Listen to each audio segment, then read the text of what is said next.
commentator and a Labour councillor for Battersea Park. He joins me now live from London.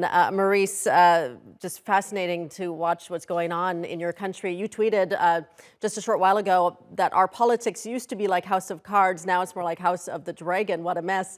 Can you explain your thoughts there? Yeah, hello.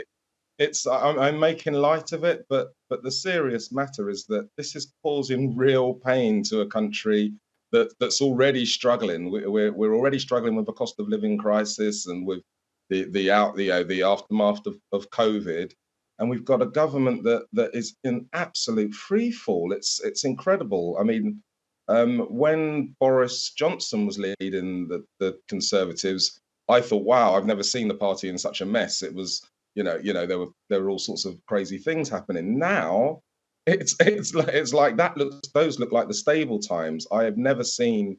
I've watched British politics my whole life. I've never seen the government in such absolute disarray. There were scenes last night in Parliament of MPs, members of Parliament, virtually fighting with each other. This is absolutely, and all the while people are going without food, and all the while people are wondering how they heat their homes. It's appalling. Do you think Liz Truss can survive this? Because I know she's vowing to stay on, but at this point, do you think that she even can? In a word, no. I mean, the conversation here is does she survive the week? As anyone that watches sort of British politics will know, once things start moving, they move really quickly. Already she seems like a prime minister with no authority. She's pretty much been usurped by a chancellor who wasn't even of her side of thinking and has just completely reversed all the things that she's just done. So she's not really in charge now, and that can't carry on.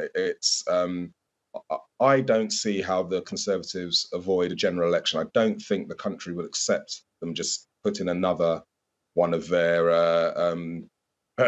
pool of talent, let's say, into the top job. This isn't how democracy is supposed to work. Yeah, and I wanted to ask about that. If she were to resign or be forced to resign, what would happen next? Who would replace her? Ugh.